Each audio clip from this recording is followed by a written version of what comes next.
Hi, my name is CF Claire. I'm an aspiring romance author and I hope to self publish. I am lucky enough to be able to sort of approach this pretty full time with my 5.5-year-old and 7-year-old in school most of the time. So, right now they're on summer break, so we're in mom mode. In this video, we're going to take a look at how the second quarter of the year went. I follow sort of like an inspired by Sarah Cannon's HB90 method, and I use a Kanban board to track my goals and progress. I find that really fantastic. So right now we have my Q3 board set up, but we're going to talk about how the Q2 goals went and why, and then check in on what were those things that I thought I would be able to accomplish by the end of the year, and why do I think that's changed, and what we're going to do about that. And then we'll look at how to approach Q3, specifically from the lens of I'm a mom and I'm trying to prioritize and like find the balance between how to go full speed ahead as much as possible with the journey of becoming a self-published author, as well as I want to be very present in my kids' lives. And so how do we make this all work? Right. So let's take a look at how Q2 went. So I'm going to put on the screen what those 3 goals that I had made were. Because I work in time blocks, I made these goals not necessarily by how much progress I was hoping to achieve, but rather how much time I wanted to devote to each of them or to be able to devote to each of them. And I feel like that was a really good method for me. I liked the flexibility of being able to sort of tap off into side projects. And those side projects are all within that 5-book interconnected series that I'm planning to release as my first publication. So it all sort of feeds into the cohesive idea of like, this is, the books I'm trying to publish as soon as possible. And the way that my creativity really works is I can't focus on one project all the way through with many iterations without taking breaks on other projects first. I feel like it really energizes me and gives me that distance to work on one project mostly to the next stage, like writing a full first draft and then taking a break from it and writing something else or working on brainstorming or outlining for another project before coming back to, okay, that main project, book 1 in the series, Project Goblin, which I'll put like some vibes for it on the screen. So that's kind of how Q2 started, is I had recently finished the first draft of Project Goblin and I was taking a break and then coming back to it to try to do draft 2, which draft 2, I have done developmental revisions before, but it had been a while, and I actually like had totally blanked on the fact that I had done them. So if you're interested in seeing what that process was like, uh, I do have a vlog on it. It's quite long. There's quite a journey that I went on through it. It's June 29th now, and I have at this point finished draft 2 up to the first 25%. And I feel really good about those changes, and I really am happy with them. And it wasn't too bad implementing them. It was really annoying, though, to be in that frustrated spot of not knowing how to go forward and just not being sure how long it would take being in that spot. And so that was difficult. And because of that, I switched over and started working more on a B project, on drafting part of book 3 in this series, which has been such a pleasant, wonderful surprise because it's really showcased how far I've come in terms of my writing process and what I need, as well as I've just spent so much more time at this point in this series working on the world building, working on what are, the things that I want in each of the books in the series. So that was so rewarding, and that really gave me that feeling of momentum that I had not been getting from the main project. So I have at this point fully first drafted the first 25% of book 3, which is such a funny thing. Like, book 2 is still in a pretty outlined stage, and book 1 I haven't done the second draft of yet all the way.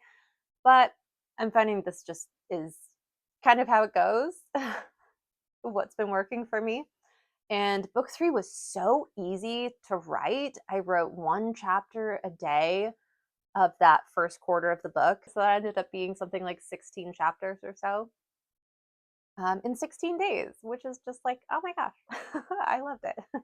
And my fun flex sort of project that I'd allowed myself a certain amount of time blocks to go into, I ended up not really doing very much in those because I needed to spend so much more time on revisions and I wanted to spend that time on trying to figure out these revisions for book one. So I like the way that having those time buckets with goals really let me kind of dabble in whatever felt best at the moment.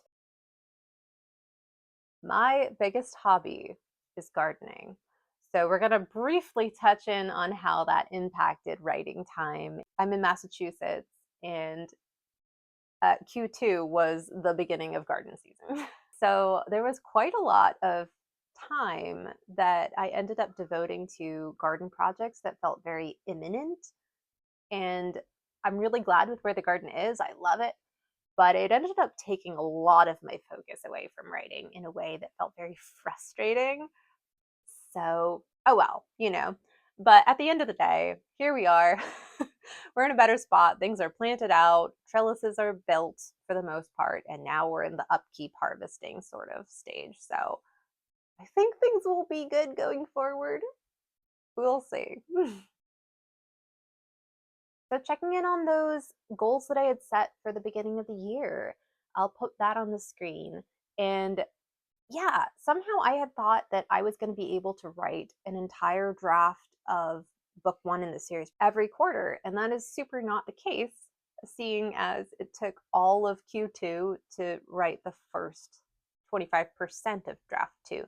And because of the things that I uncovered in working on that, at this point, it's much more realistic that I will finish draft two by the end of the year and probably not even begin on draft three yet, which is sort of disappointing, but at the same time, totally okay because the reason for it is all of this world building that I want to make sure that I'm not rushing on because there are other books built into this series, right? This is something that I feel like I could stay in this world writing for many, many years. So it's really worth going slow, even if it is frustrating to not make as much progress as I would like.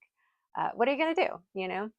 Rushing the process would not create the product that I am hoping to create and the story and the emotional journey that I really, really want to take readers on. So we're putting the time in now and it's all going to pay off long term. But again, on a positive note, for book two, I had thought that I would need to do this zero draft before even doing a first draft. And I think I can cut out that step of my process altogether now because working on book three showed me that I can actually do a first draft really well and have a really fun time doing it just by knowing what I want the outline to be and not rushing myself.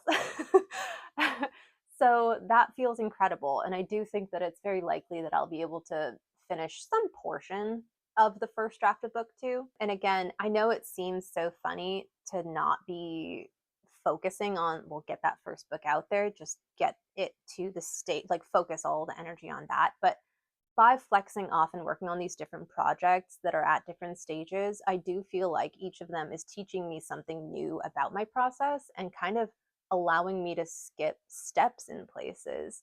So it does all feel worth it, you know? And I do think that when I do a second draft of the next book, it will be so much easier and faster than working on book one has been. So again, it does all seem worth it.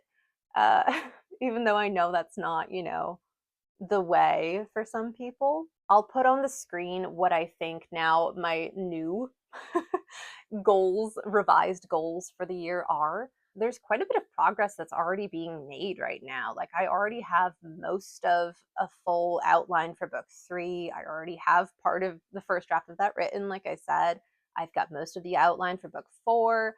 I've got a lot of ideas for book five. And I think when I spend the time on it, that outline will come together fairly well and fairly easily. And book two, that feels really close to being able to be started with drafting. So this feels sort of more approachable. So I think this is a little bit more likely how things will play out. So let's talk a little bit about plans for the third quarter. I have usually been trying to schedule myself for working those like 30 time blocks a week for 10 out of the 13 weeks of a quarter. That's felt like a good balance of sort of realistic how things will play out with vacation days, kids being sick, me being sick, however that goes. That's felt like a good amount to sort of rely on. And the data has backed that up that's a good amount. Usually around 330 time blocks is what that equals out to. But we're approaching the summer months. So my kids are both out of school now. And so they'll be home with me, and we're moving into this new rhythm of our days with the kids home and me working on writing at certain times of the day. And so it's really not realistic to expect that same output that I had when they were in school. Like that's just not how the focus is going to work.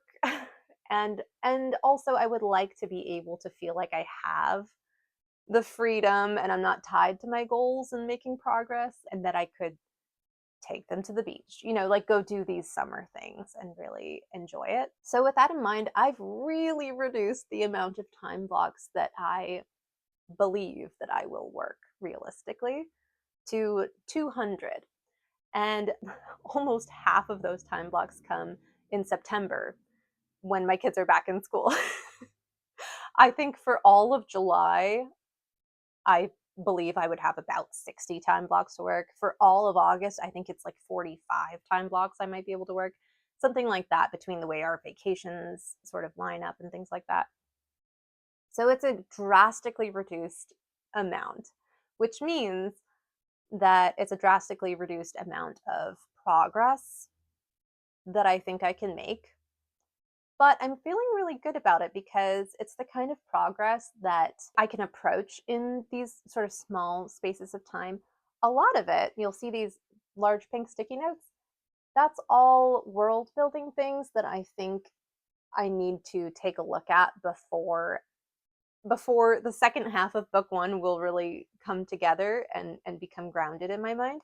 So I'm excited to start working on the things on those notes and kind of try to do these shorter videos that are not like hour-long vlogs, but just like mini sessions of world building. I think that will be really fun, and I tend to do better and be more motivated when I'm making a video. So we'll see how that plays out, but I'm hopeful.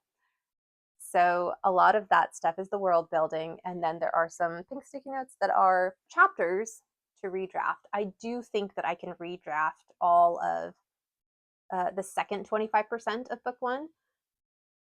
From what I remember, that section of the book was the most solid with the least amount of editing that really needs to be done on the developmental level. So that's very exciting. And then, wow, what a good feeling at the end of September to be halfway done with my second draft, right? Like that will be great. And then the purple is Project Demon, which I'll put some vibes on the screen. Project Demon is book 2 in this series, and I love all of these books. I'm so excited about these books. And so this one in particular, I'm really excited to come take a look at. I really hadn't looked at it for a couple of months. I have a very detailed outline, and I'll do a different video where I go into exactly what all that means. But essentially, what I'm hoping to do in this quarter is to go through the outline and see what I want to change to finalize, like developmental edits on the outline to bring it into a chapter summary outline. And then just kind of see how much of it can I draft. Just having fun, no pressure. I'm really excited by it, and so it's feeling really fun. So those are sort of the big things, and then I wanted to give myself a little bit of those fun flex time block boundaries where I could sort of go off, and if I had another thought for a different series in this world, sort of explore that for just a little bit of time. And so that all feels really good. As far as what the days look like. I had been pretty stressed. It had been a stress point for me trying to figure out when in the days do I get that time to write that I really need to be like happy and good and able to go do fun mom stuff with the kids home, because it is super easy to just kind of let the days be days. And man, how easy it is to lose track of time and then not get the writing time that I need. So, what I did was I actually ended up touching back down on some Waldorf early childcare roots that I have. When I had looked into a lot of early childcare stuff and like Montessori things, Waldorf things when the kids were very young, because for quite a long time I thought I was going to be doing homeschooling with them.